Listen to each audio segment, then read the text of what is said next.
దేవుని ఆత్మ ప్రతిరోజు మనల్ని మారు మనసుకై ప్రేరేపిస్తూ ఉంటాడు, పరిశుద్ధాత్ముడు.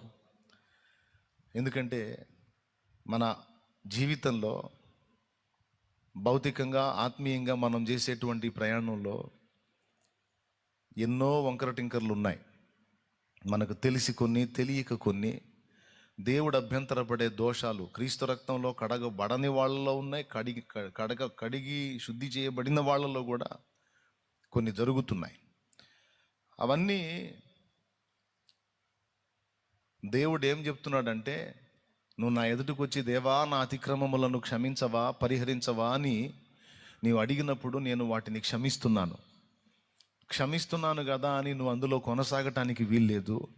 నువ్వు అందులో కంటిన్యూ అయితే ఉగ్రత దినానికి నీకు నువ్వే తీర్పుని సిద్ధపరచుకుంటున్నట్టు, కాఠిన్యాన్ని సమకూర్చుకుంటున్నట్టు, కోపాన్ని సమకూర్చున్నట్టు, ఉగ్రతను సమకూర్చుకుంటున్నట్టు జాగ్రత్త అని ఒక వార్నింగ్ ఇస్తూ మారు మనసుకు ఎప్పటికప్పుడు మనల్ని ప్రేరేపిస్తున్నాడు.